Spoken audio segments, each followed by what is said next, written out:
Assalamualaikum warahmatullahi wabarakatuh. Selamat datang kembali di channel Mr. Zack Pendongeng Horor. Halo, apa kabar teman-teman sekalian? Semoga kita semua selalu diberkahi oleh Allah dengan kesehatan yang prima, rezeki yang luas, dan kebahagiaan hidup dunia dan akhirat. Amin, amin ya robbal alamin. Ya, mumpung masih suasana Lebaran, Mr. Zack Pendongeng Horor ingin mengucapkan selamat Hari Raya Idul Fitri 1444 Hijriah. Minal aidin wal faidin, mohon maaf lahir dan batin. Ya, gimana nih ya? Jangan kebanyakan makan opor terus ya. Ya sekali-sekali lah ya olahraga gitu.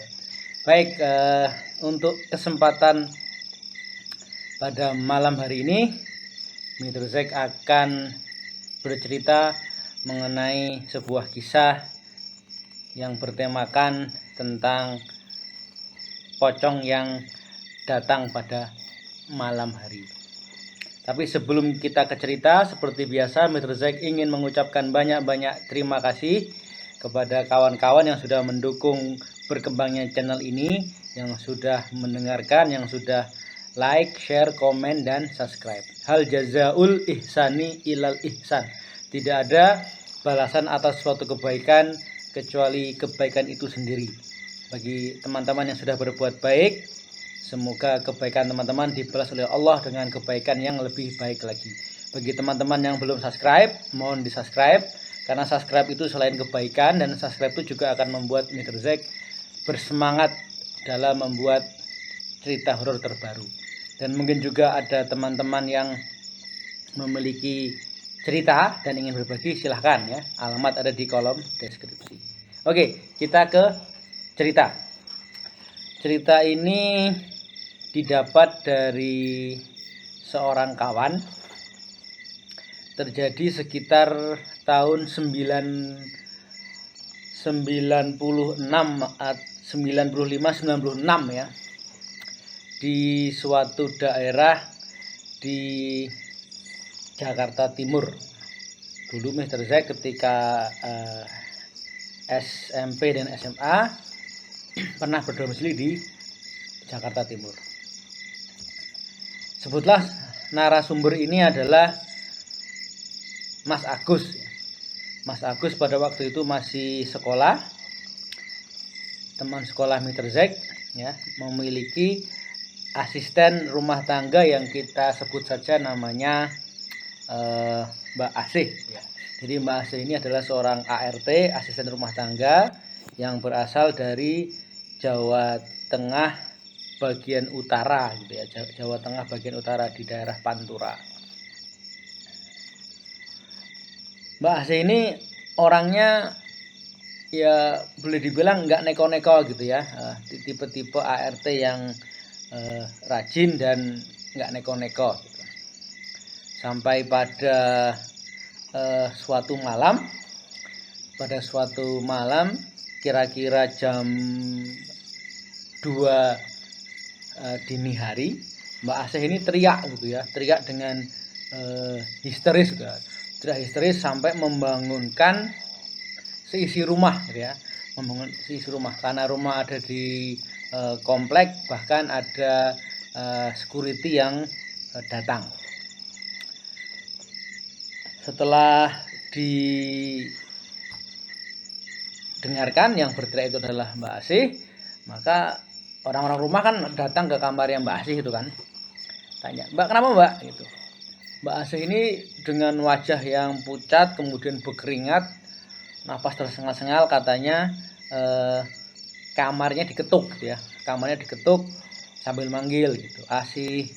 Karena mikir yang manggil itu adalah majikan atau sekurang-kurangnya anggota keluarga, maka Mbak Asih yang sudah tidur ini bangun dan membukakan pintu. Begitu membukakan pintu, ternyata di hadapannya ada sesosok pocong gitu ya.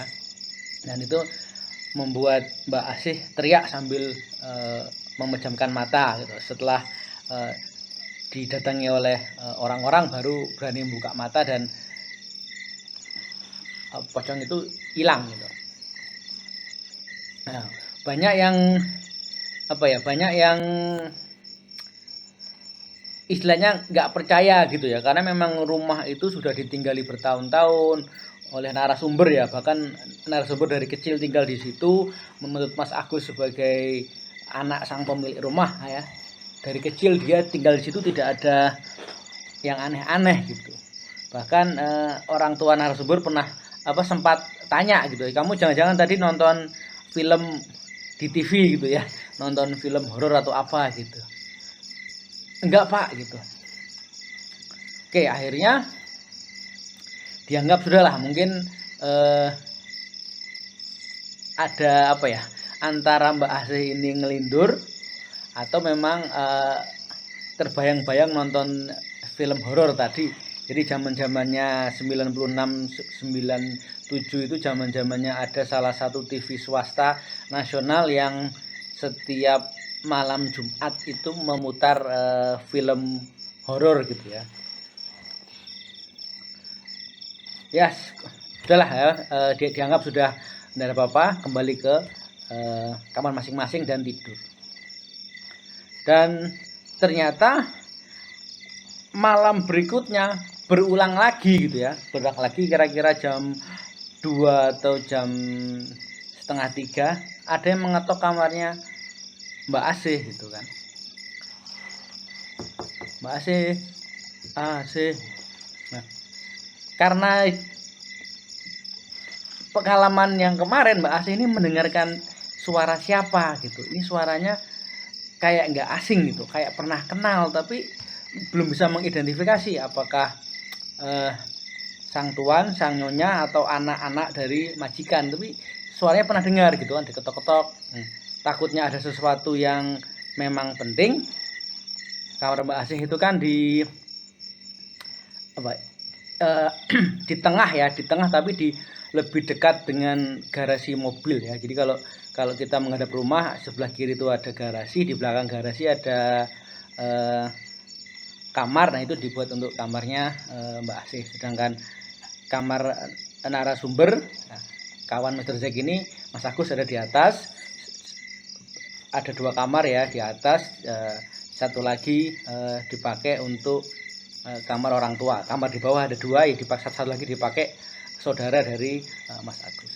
Karena dipikir ada sesuatu yang penting tadi, jam setengah 2 atau antara setengah 2 setengah 3, Mbak Asih ini buka pintu lagi. Ternyata lagi-lagi di depan ada sesosok pocong dan seperti ingin mengucapkan sesuatu. Tapi karena sudah takut duluan, begitu buka pintu ada sosok pocong, Mbak Asih ini sempat teriak, kemudian jatuh tak sadarkan diri. Lagi-lagi heboh kan, satu keluarga turun semua ya, termasuk saudara dari Mbak Asih yang tidur di kamar bawah. Ketika sudah sadar, dibangunkan oleh ibunya narasumber ini, ibunya Mas Agus. Mbak Asih cerita lagi bahwa memang ada yang ketok-ketok dan kemudian dibukakan pintu gitu, didengarkan dulu gitu, seperti suaranya seperti kenal, seperti familiar gitu, tapi belum bisa mengidentifikasi apakah suaranya siapa, Mas Agus kah sebagai narasumber atau suara siapa gitu. Jadi begitu dibuka, ternyata di depan pintu ada makhluk menyerupai pocong gitu. Mbak Asih teriak dan pingsan gitu. Sempat heboh gitu kan, dan besok paginya Mbak Asih ini minta untuk semacam kayak resign gitu ya, resign atau semacam kayak minimal ya libur dulu gitu.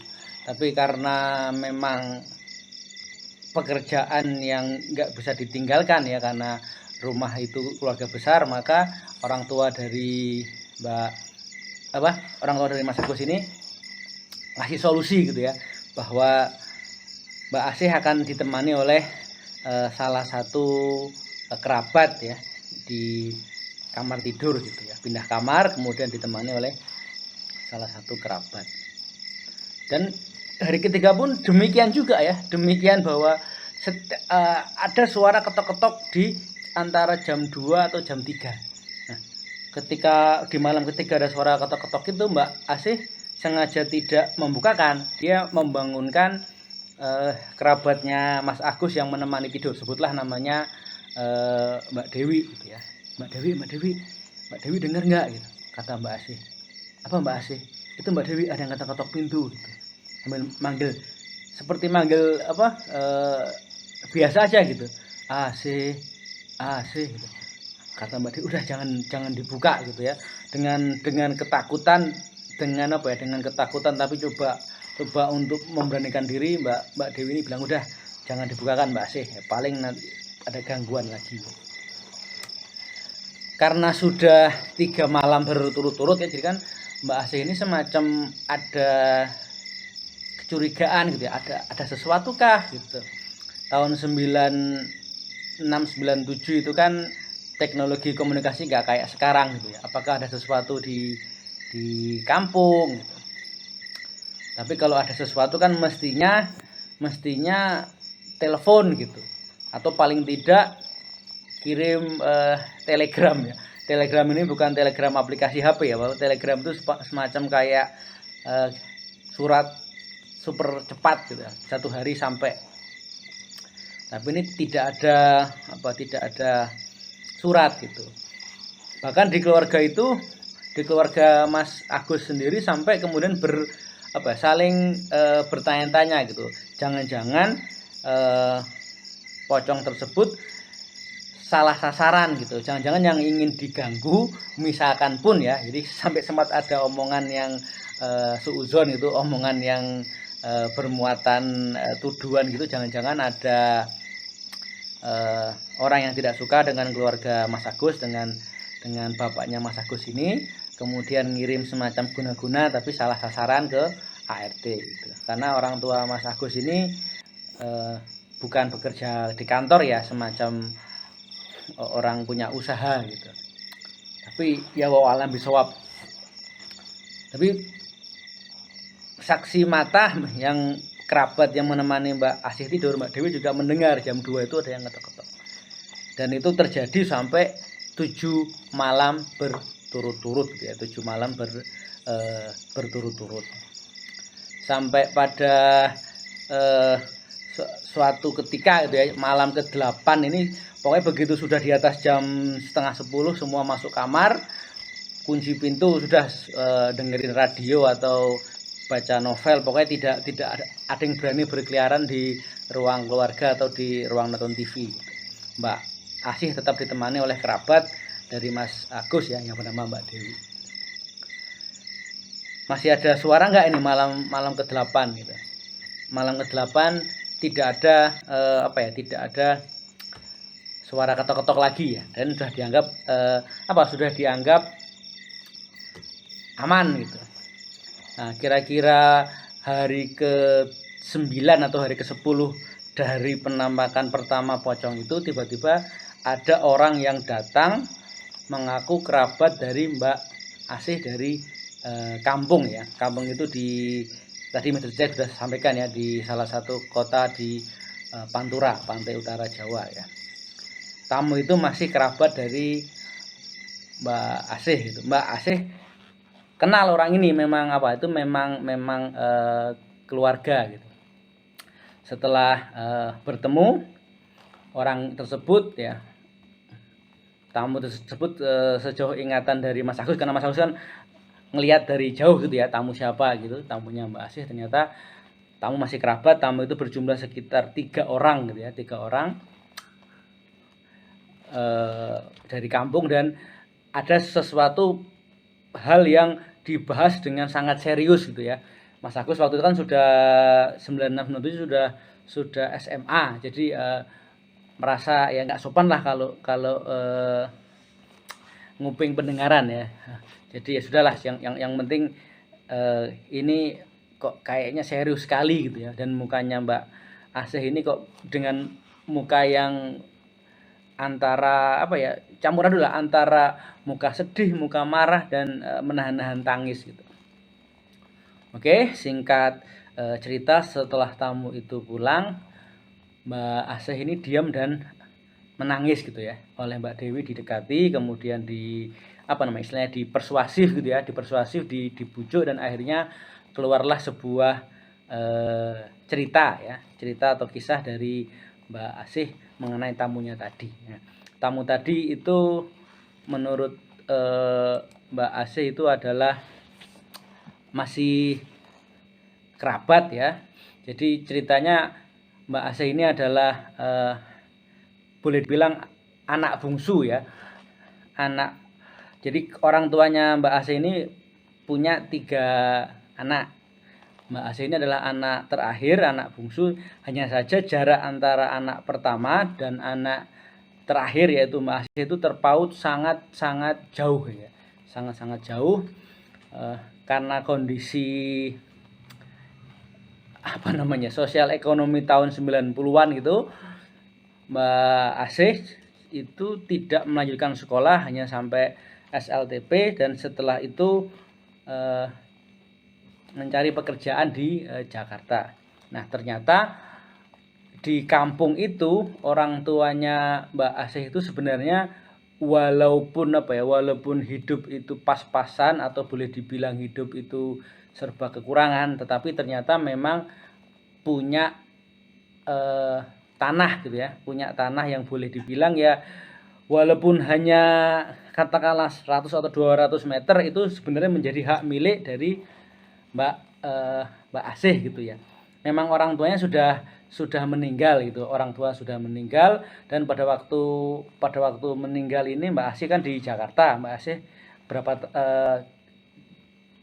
kejadian itu kan beberapa tahun yang lalu ya, ketika orang tua Mbak Asih meninggal, Mbak Asih pulang ke kampung halaman ya. Dikatakan oleh abang tertuanya bahwa setelah dibagi-bagi untuk Mbak Asih itu hanya mendapat uang tunai sekian juta rupiah saja gitu ya, sekian juta rupiah saja. Maka uang itu ditabung gitu. Jadi Mbak Asih di Jakarta itu sebagai ART selain untuk mencari nafkah juga mencari kesibukan ya, karena kalau di Pantura ini tidak pada waktu itu ya sosial ekonomi tidak memungkinkan untuk SLTP bekerja gitu. Nah, ternyata saudaranya ini boleh dibilang tidak jujur, tidak menyembunyikan ada hak tanah yang walaupun mungkin hanya 100 meter persegi atau 50 meter persegi yang harusnya menjadi hak miliknya Mbak Asih ini disembunyikan. Sampai 10 hari yang lalu kakak tertuanya ini meninggal mendadak karena serangan jantung. Nah, karena meninggal mendadak, keluarganya menunggu upacara tahlilan 7 malam gitu. Jadi ya di Pulau Jawa itu ada beberapa tradisi yang mendoakan atau tahlilan orang sampai dengan malam ke-7 gitu ya. Malam ke-7 karena menghubungi Mbak Asih, ternyata Mbak Asih sudah berpindah majikan, sudah ditelepon ke majikan yang lama, ternyata sudah pindah majikan. Jadi menunggu hari ke-8. Setelah hari ke-8 maka utusan keluarga itu mencari ke Jakarta, kemudian ke majikan yang lama ya. Setelah ditanya-tanya alamat termasuk ke Yayasan Penyalur ART, hari ke-10 baru ketemu kan di rumah keluarga Mas Agus tadi. Nah, intinya bahwa keluarga dari kakak tertua Mbak Asih ini minta maaf gitu ya, semoga dengan maaf ini bisa membukakan jalan pintu untuk si almarhum di alam sana gitu ya.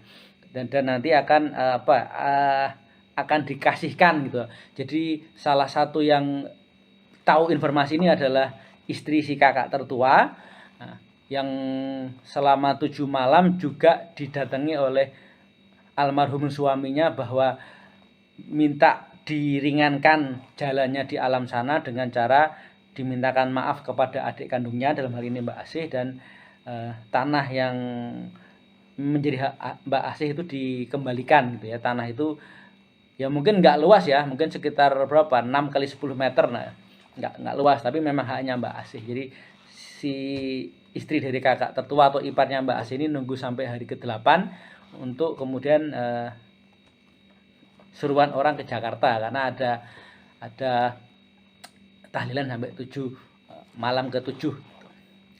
Jadi intinya pocong yang datang tadi adalah pocong sang kakak, maka si Mbak Asih ini baru ngeh ya, baru sadar, maka dia merasa bahwa suara yang manggil dia itu familiar karena memang itu suara kakaknya ya. Dia merasa ada suara ketok-ketok, ada manggil namanya dia, dan merasa pernah mendengar suara itu, ternyata adalah itu suara kakak kandungnya yang sudah meninggal sekitar 10 hari yang lalu karena sakit jantung, meninggal mendadak. Dan dia ingin minta maaf secara langsung kepada Mbak Asih karena sudah menzolimi dengan menyembunyikan hak tanahnya Mbak Asih gitu. Karena Mbak Asih didatangi ketakutan, maka wa alam bisawab ya, maka si almarhum kakak itu mendatangi istrinya, iparnya Mbak Asih, melalui mimpi untuk minta maaf dan mengembalikan hak tersebut ya. Wa alam bisawab ya. Jadi intinya kita harus berbuat jujur karena pada dasarnya kita semua akan kembali ya ke haribaan Allah. Salah satu